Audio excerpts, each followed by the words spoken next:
இப்பொழுது விகாரங்கள் அதனுடைய தொடர்பில் நம்ம இருக்கிற காரணத்தினால தான் ஒவ்வொரு விஷயத்துலேருந்தும் நமக்கு துக்கம் கிடைக்குது. மாயையினுடைய காரணத்தினால தான் இந்த எல்லா துக்கமும். அதனால தான் மாயையை வெளியேற்றுங்கள் அப்படின்னு பாபா சொல்கிறாரு, இப்பொழுது உங்களுடைய புத்தி மற்றும் சமஸ்காரம் தமோ பிரதானமாக ஆன காரணத்தினால தான் துக்கம் கிடைச்சிட்ருக்கு. அதனால தான் நான் முழு அமைப்பையும் மாற்றுறேன். இந்த அனைத்து விஷயங்களையும் புரிந்து கொள்வதற்காக ஞானத்தினுடைய 3வது கண்ணை நான் கொடுக்குறேன். ஞானத்தினுடைய 3வது கண் அப்படின்னா புரிதல். இந்த புரிதல் அப்படிங்கிறது புத்தியில் தாரணை ஆகிறது இல்லையா? இப்போ குழந்தைகளாகி உங்களுக்கு இந்த புரிதல் கிடைச்சிருக்கு. இப்போ நமக்கு என்ன கிடைச்சிருக்கு, யார் கிடைச்சிருக்காங்க? இந்த ஞானத்தின் 3வது கண் அனைவருக்கும் கிடைச்சிருக்கு தானே? இப்போ சொல்லுங்க, இந்த ஞானத்தினுடைய 3வது கண் நம்ம கிட்ட இருக்கா இல்லை தேவதைகள் கிட்ட இருக்கா? நம்ம அப்படின்னா பிராமணர்கள். முதல்ல நம்ம கூட சூத்திரர்களாக தான் இருந்தோம். சூத்திரன் அப்படின்னாலே விகாரம் நிறைந்தவர்கள். இப்போ நம்ம சூத்திரனிலிருந்து தூய்மையாக அந்த தூய்மையின் பக்கம் நம்மளுடைய காலை வச்சிருக்கோம். அதனால நம்ம பிராமணர்கள் ஆயிட்டோம். அனைவரும் தூய்மையை தன்னுடையதாக ஆக்கிக்கிட்டீங்க தானே? ஆக பிராமணர்களாகிய நம்ம தான் 3 கண்ணை உடையவர்கள். தேவதைகள் அந்த பிராப்தியை அடைகிறாங்க.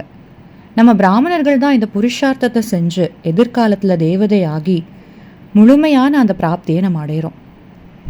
அதுக்கப்புறம் தேவதைகளுக்கு இந்த ஞானத்தினுடைய 3வது கண்ணின் அவசியமே இல்லை. ஏன்னா இந்த ஞானத்தின் 3வது கண்ணால தான் நம்ம தேவதைகள் ஆகிறோம். இப்போதான் இந்த ஞானம் நமக்கு கிடைச்சிட்ருக்கு. இதுலேருந்து நம்ம என்ன ஆக போகிறோம்? மனிதனிலிருந்து தேவதையாக ஆக போகிறோம். இப்போ சொல்லுங்க, தேவதைகளுக்கு 3வது கண் இருக்கணுமா இல்லை பிராமணர்களாகிய நமக்கு இந்த ஞானத்தின் 3வது கண் இருக்கணுமா? இப்போ நம்ம இந்த சூதனிலிருந்து பிராமணனாக ஆயிட்டோம்.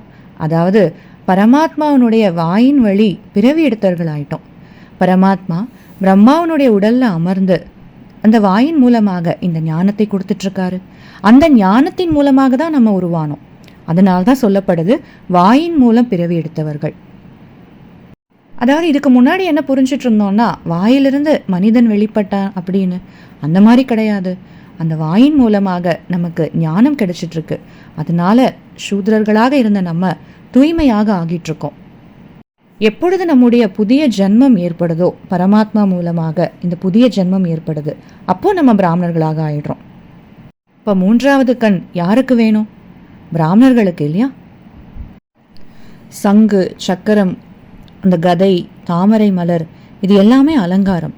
இது எல்லாவற்றிற்கும் அர்த்தம் இருக்கு. சங்கு அப்படின்னா ஞானத்தினுடைய சங்கு. கதை அப்படின்றது மாயை மீது நம்ம வேகமாக அடி கொடுக்குறோம். அதனால தான் அது கதை காமிக்கப்பட்டிருக்கு. மேலும் இந்த சக்கரம் 4 யுகங்களிலும் நம்ம எப்படி சுற்றி வரோம் அதனுடைய அடையாளம். இந்த நாடகம் எப்படி சுழன்று வருது, புதியதிலிருந்து பழையதாக மற்றும் பழையதிலிருந்து புதியதாக எப்படி மாறுது, இது எல்லாமே புரிஞ்சுக்கணும்.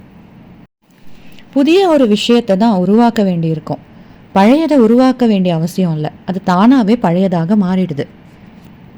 அதனால இப்பொழுது நம்ம புதியதாக மாற்றுவதற்காக தான் புருஷார்த்தம் பண்ண வேண்டியிருக்கு. சொல்லப்படுது ஆதி சனாதன தேவி தேவதா தர்மம் மறைஞ்சிருச்சு. அந்த தர்மம் மறைஞ்சிருச்சு, ஆனால் சில தேவி தேவதைகளுடைய பெயர்கள் மட்டும் தங்கிடுச்சு.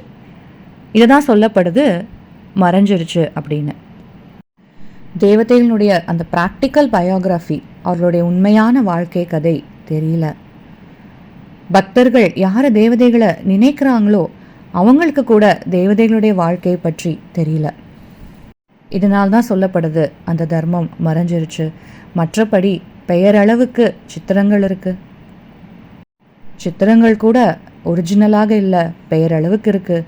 அதனால்தான் பாபா சொல்றாரு, எப்பொழுது இந்த மாதிரி ஒரு நிலை இருக்கோ, பெயர் அளவுக்கு எல்லாமே தங்கிட்டு இருக்கோ, அப்போ நான் வரேன். மேலும் அந்த ஆதி சனாதன தேவி தேவதா தர்மத்தை ஸ்தாபனை பண்ணுறேன்.